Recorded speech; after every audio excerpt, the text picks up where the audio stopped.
It's that notion that if you just stay polite and be a good girl, as that has been traditionally defined, you'll reap these highest rewards. I think that's not true. I think you have to step out. I really want every woman to understand that she has so much power to make the world a better place. That is Rebecca Sive. I'm Amy Guth, and this is Unconventional, the podcast about people who are doing things very much their own way.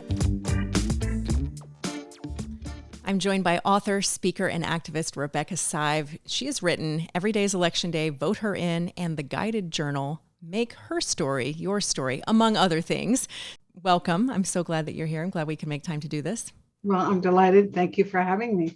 I want to dig right in to this topic about unconventional choices and maybe some that you've made in your life and career that have had a big impact. You've made a lot of them, though. You've founded and led organizations, led and organized movements, advised celebrities and business leaders and public officials and political candidates and all kind of folks on their strategies. So where does unconventionality live most visibly in your life to you? I think it lives most visibly in the decision I made really when I was in graduate school and I was studying women's history, and I realized that as much of a sort of scholar or policy nerd I am, I was really not meant to be a professor, and in fact would probably have failed. I wouldn't have cared for the male authority figures, probably wouldn't have dealt with them very well. So I think the decision I made at that time to try to find my own career and personal path as a feminist and as a social justice organizer, and to stay in Chicago, that was another really big decision, and to sort of take the ups and downs of making that kind of a career choice.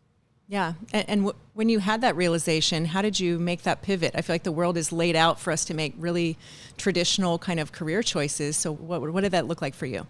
Well, when I think it was really impelled by the fact that when I was in college, the women's movement was really just coming into its own. And a group of us organized at that time, this was before Roe, to get a doctor on campus who would deal with reproductive rights matters for women students. And at that time, there was no such thing. That was not going to be offered. And I realized, I also met Saul Alinsky, the famous author, organizer, Chicagoan, while I was in college. My student advisor was Paul Wellstone, who subsequently was a liberal Democratic U.S. Senator from Minnesota. And it sort of came together in my own mind that I had the power to speak out. And so I think that when I got to college and went to graduate school, as I said, I just realized I could do this. And I've been fortunate, I've been married all of this time. And so I've had a partner who supported me, and I do give him great credit for that, because I think that at times it's sort of lonely, and not to say not particularly as remunerative, I guess, as you would find some other kinds of career choices. And there were points at which I was able to make a non-traditional choice because I was in a partnership, so to speak. So I think when I was down, I just sort of realized I could get up again, and I was reflecting. Today is in 1983, February 22nd, Harold Washington won the Democratic primary for mayor, a very historic day in Chicago history. And so when I was reflecting on that earlier, I met Harold in the late 1970s, worked with him before he ran for mayor. And he was a great role model for being unconventional, but trying to be, close to the seat of power, and of course, being in the seat of power. And he provided that example for a lot of us in my generation. But for me, having gotten to work with him, I really saw that. And I thought, well, I can figure out how to do this. So that was a half a lifetime ago. And a phrase you said really sticks out to me. You said, realizing you had the power to speak out. And I think that's such a theme throughout all of your work, really. How do you begin that conversation with others? How do you pull that and shape that and pull that out of people? Well, my training as a community organizer and as a historian, I think, are essential for that, because I understand, I can look back in her story at Jane Addams, at Ida B. Wells, at Lucy Parsons, at other, famous national women leaders from, a century ago, and see how they just, stood up and spoke out about what they cared about. And developed a network of colleagues and friends and intimates who help them stay the course. So when I talk with other people, certainly in my years as a public official, my years working with various organizations, I really would say to my colleagues, well, we can stand up and say this. It may be more measured than you would otherwise wish. It's a slow process to create particularly institutional change, but you can do this. And particularly for women, I think that exercise gives us a sense of personal self-worth that is different from the one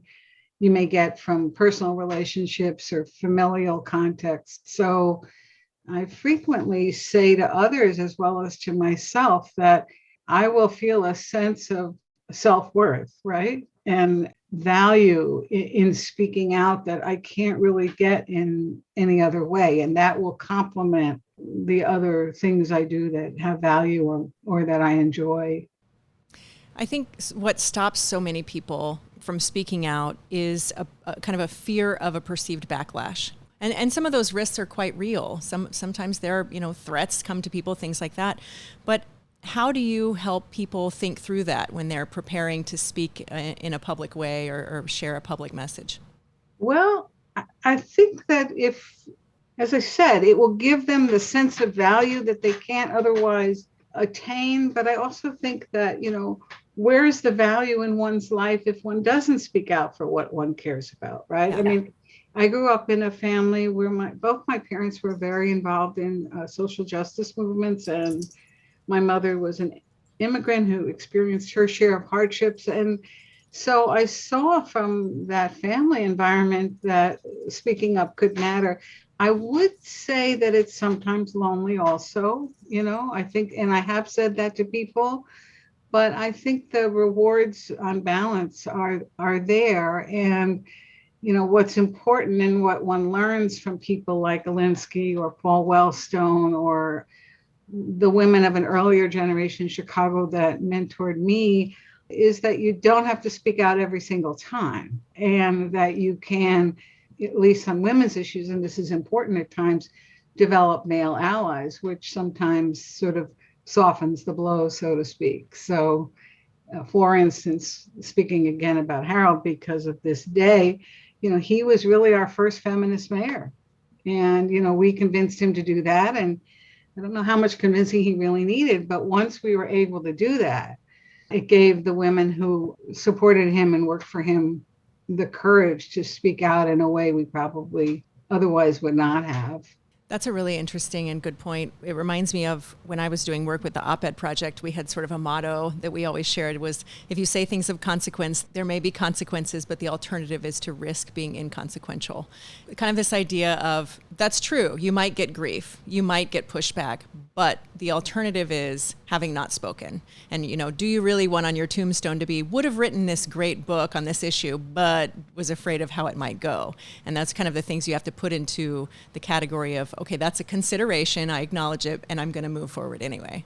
Yeah, I think the other thing related to that, and I talk about this in the journal, Make Her Story Your Story, is that every person, every woman has the power and the ability and the opportunity to be a part of her story, of history. And, that isn't said often enough, so that, you can do that and speak out in the process in ways that are more or less, so to speak, controversial, depending on your own perspective. So if you become the leader of the PTA or the food pantry in your community or head of your sorority or whatever it is, which may be a little less, significantly less, I guess, potentially controversial than political activity, that's great. And you're making a difference. And, you have mattered. And to your point, your gravestone will reflect that as well as your daily life. So tell me more about this journal. I really loved how it's kind of this idea of imagining the place that you want to be at the end of your own journey and sort of working backwards from there. How did this idea come about for you? Well, it really came about because I think that the steps to making a difference are clear, and they really don't matter by what the nature of the project is or the message is. That you have to first, and this is how the journal is organized, you first have to imagine what it is that you think you want to do. Absent that imagination, what are you working with? You really don't have anything that's your own that you've conceived of. And secondly, once you've imagined it, you sort of have to create that concept, more fully in your mind. Well, what does this look like? I want to create a food pantry in my neighborhood. Well, what is that really going to look like? And then you have to organize it. And so, the particulars, the logistics, how you're going to get it done.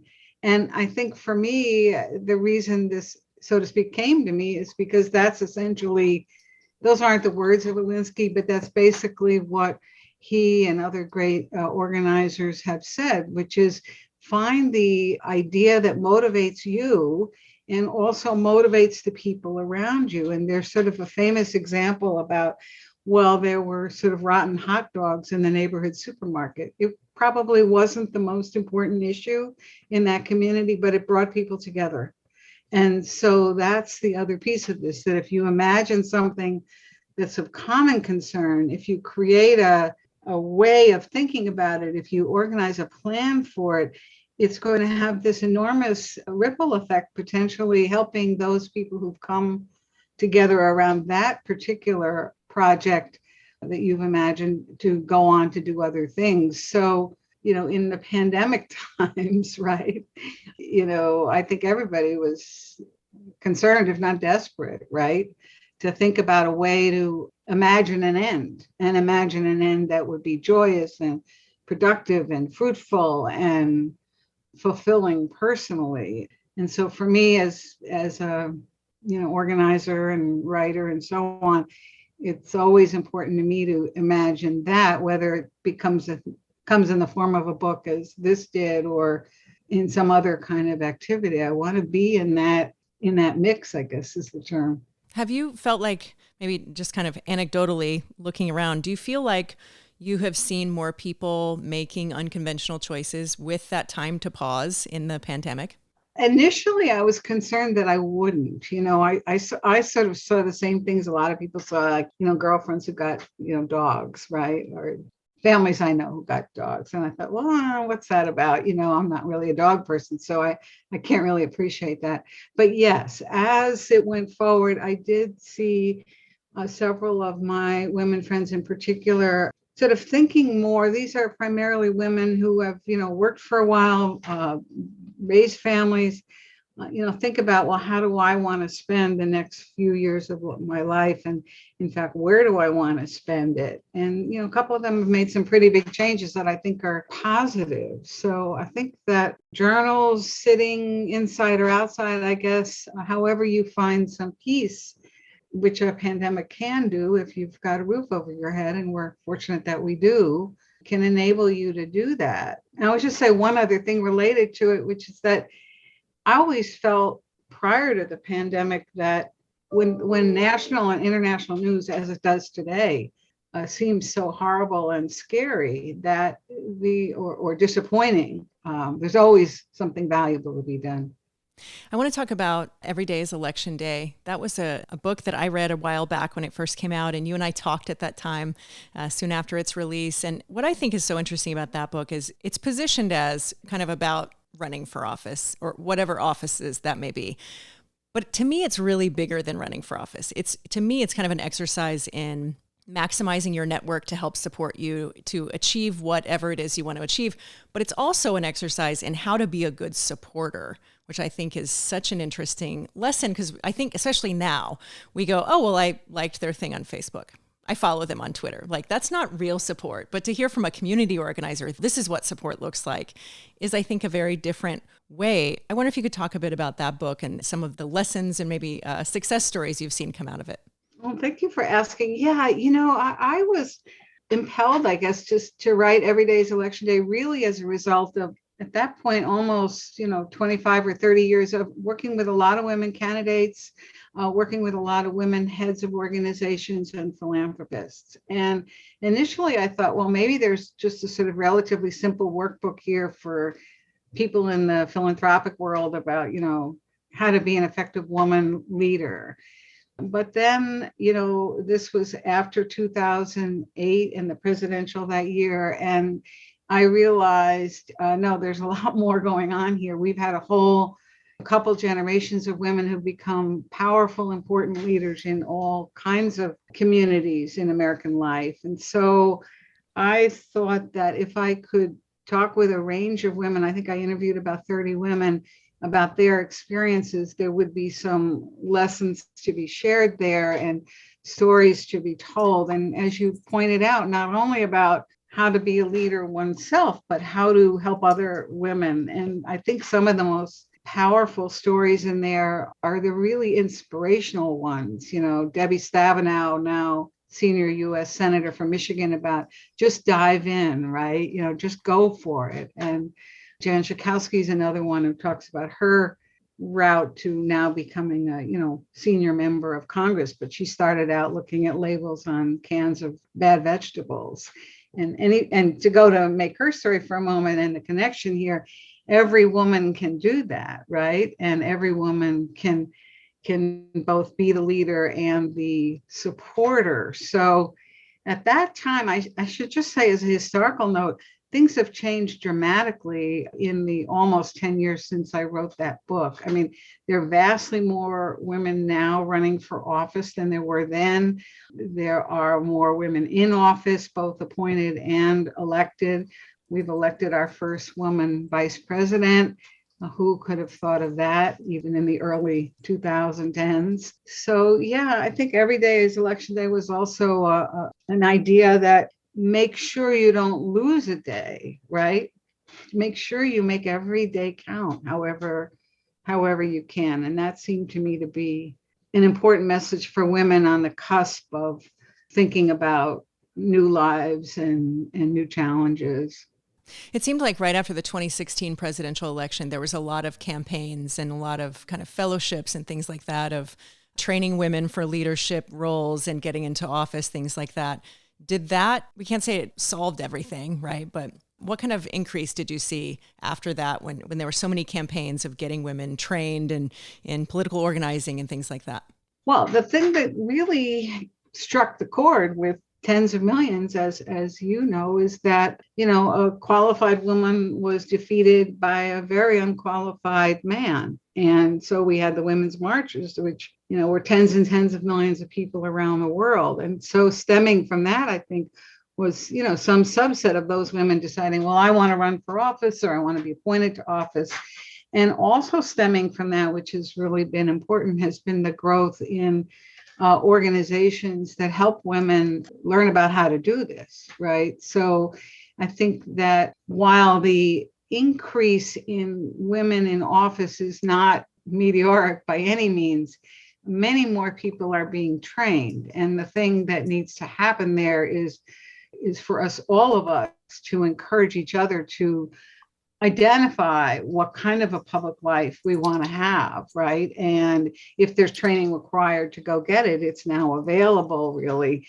And to support women who perhaps wouldn't have considered it before. If you think about, for instance, the number of women of color and younger women in the US Congress, you can see how different and positively different this political context is. What would you say, through the lens of your work, what aspects of unconventionality or applying unconventional thinking to your career path, what is still under discussed? What is not getting enough light still? Well, what's not getting enough light is probably a fairly controversial idea, which comes from Huey Long, who was a governor of Louisiana, U.S. Senator from Louisiana in the 1930s. And a lot of people look at him rather simply as someone who they think was a dictator or in a way and all that kind of thing. But Huey Long taught one of the most important lessons for people who are courageous enough to be unconventional, which is take on the big guy. So when he was like 25 or something like that, he took on Standard Oil of Louisiana and he beat them. Now, without speaking to the merits of either Long and his subsequent career or Standard Oil, the fact is he was then noticed. His point of view was then noticed. His position as an effective political organizer was noticed. And that's what led to his subsequent ability to be elected. And so I think that the strain of thought that some people don't like, but is true for people who are willing to be unconventional in their seeking of a full life is to be willing to confront power. And in fact, in the last section of Every Day is Election Day, I have a phrase there: confront, co-opt, control, which is meant to be provocative. But I think that for women who, and all of us are prey to this, who often feel we just have to be nice, that's a really important lesson. Just confront that power on behalf of something you believe in and on behalf of yourself. You will then be seen when you otherwise would not be. And that did happen in my own career. I can point to times when that was important for me to do. Explain more of that, because I love that part of the book, the confront, co-op, and control, of how that plays out from start to finish. Just one example from Chicago women's history, her story in the mid 1970s when Jim Thompson was elected governor. This is sort of ancient history to some, but an ERA ratification was at hand and he was elected governor. And I was one of the organizers of a coalition that essentially demanded of him that he appoint a so-called women's advocate. And we confronted him, and through a series of political organizing events and discussions and his women's staff being open to this idea, we were successful. So the idea was, I was a kid then. And, we confronted the governor. We just said, hey, you have to do this. Now, we were well organized. We had the League of Women Voters and National Council of Negro Women and so on, a lot of sort of very staid organizations behind us. But it was a controversial thing to do. It was confrontational for sure. And Jim Thompson, actually, he had a great sense of humor and all of that. He took it well. And I remember being invited up to his office to talk to him finally. And I walked into this big office. I was probably 26 or something. And, here he had his big, his long legs on the desk. And there I sat. But I just made the case, on behalf of our coalition. So I think the notion is that if you see something that needs to happen and to confront the reality of it, to document that reality, to be clear about what you want the outcomes to be, if they can't be exactly what you want, what else they could be. And then the co-op and control was just sort of the idea of become a partner with the person with whom you've had this conversation, whom you've confronted. And control really was a strong language to get women to think about the idea of, I'm in the mix, I'm at the table.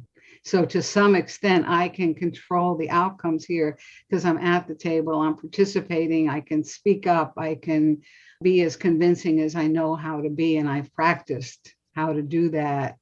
So I think the notion there is, what's the worst that can happen, right? And of course, you have to take the measure of that. I mean, how much can you risk? But for me, I was fortunate that that was a positive experience and in fighting for something that was of value. And so the notion of being willing to confront was something, I sort of took to heart, I guess. What would you say keeps you motivated to do this work? I think I would go back to what I said before, is that I really want every woman to understand that she has so much power, to make the world a better place. So, whatever I can do to sort of move that along, I kind of want to do. And I'm not at it 24/7. I do spend a lot of time on my work, obviously, but I think that's what keeps me motivated. I'm fortunate to have seen so much positive change for women over the course of my personal life and professional career. So I know that that's possible. And I think that when I look at the women who've made the most difference, look at, Shirley Chisholm or, any number of women that, Ida B. Wells has been talked about this month, any number of Kamala Harris, women who weren't born with silver spoons in their mouths. They weren't born wealthy and privileged, and yet they have made such a great and positive difference. So I think most of all, I want women to understand that that's not required, and that whatever kind of roadblocks there may be, maybe you'll get past them, maybe you won't, but in the trying, you're going to feel good about yourself and what you've tried to do. So that gives me fortitude, encouragement, discipline. You've done so much in your career, but what thing is on your bucket list professionally? Well, I'd like to be part of electing a woman president. I think that, as I discussed in my book, Voter In, and it's still true, there are too few women who hold executive power in business for that matter, or any other sort of institutional context. And executive power is different than being part of the group, whether it's in a legislature or one of 10 vice presidents or whatever it is. Running the bank is different. Running the newspaper is different. Running the country is different. So I guess I would say, in terms of something that I think would make an enormous positive difference, even if I didn't agree with that woman on every topic, which is bound to be the case, I'd like to see a woman president elected in the United States, and to see what that is going to look like for the rest of us. I feel like if anybody has the power to do that and get that done, that's you. That's for sure you. You have to be part of that approach. So what advice do you hear people give and get a lot that seems completely counterintuitive to you? I guess I think the male experience is pretty different in some respects, but for women, I think it's the advice that they often hear is, if you just work hard and keep your head down, you'll be rewarded. And I don't see much evidence of that. And I think that we have great examples of women who, in public life and who now hold leadership roles, who, once they figured out not to do that, attained a kind of power and opportunity to do good. And my best example of that I can think of comes to me just now is U.S. Senator Amy Klobuchar, the senior senator from Minnesota, who of course ran for president. And, she was really unknown at the time she decided to do that, unlike some of the others who were somewhat better known. And who is this, girl from Minnesota, right? I mean, I have had the good fortune of knowing her for a long time, so I know otherwise, but most people didn't know her. She stepped out. This is something she's wanted to do her whole life. I discussed this in Every Day is Election Day, and now, she has enormous visibility and power to do good, and is sponsoring very important legislation, and getting people to, join her in that. So I think that it's that notion that if you just stay polite and be a good girl, as that has been traditionally defined, you'll reap these highest rewards. I think that's not true. I think you have to step out, and judiciously, as Amy did, of course, as the other women candidates did too, but just to believe in yourself. I mean, I thought about it yesterday, actually, when Kamala Harris was giving her speech in Munich about the situation in the Ukraine. I mean, just think about it. Who could have imagined that? I mean, even, yes, she was Attorney General of the state of California, a huge world economy. Yes, she was a U.S. Senator from California, but that's different. And so she stepped out and ran too.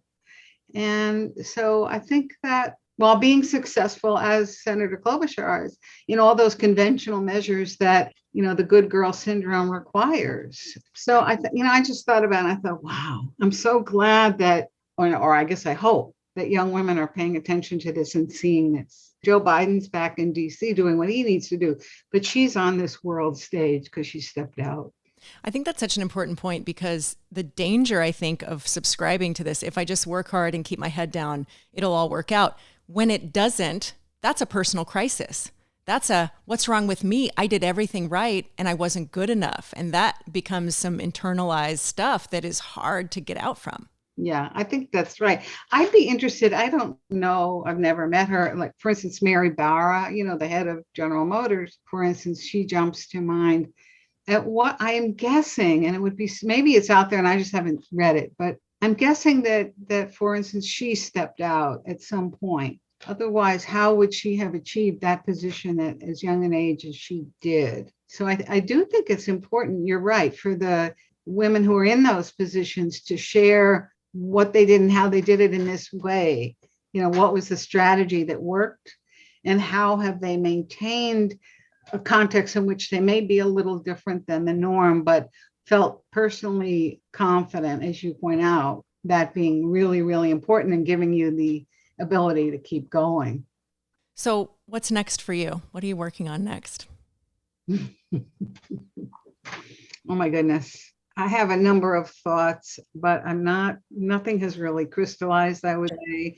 So I don't know that I can say. I have been asked to put my papers together to go into a major library. And I think that sounds like it's going to be sort of a tedious project, but that's another area of great concern to me, that these institutions don't have enough women's history, women's her story in them. And so, at least from at this point in time, that's something I will spend some time on and encourage them to look at other women as well and building a more complete story than they presently have. The book is Make Her Story Your Story, your guided journal to justice every day for every woman. There are many books. There are all the things. Head to RebeccaSive.com. Find you. You can, let's see, you're on Twitter, you're on Instagram, you're on LinkedIn, you're on Facebook, you're on all the places. So we can all find you there. But thank you so much, Rebecca. It's been a pleasure to talk today.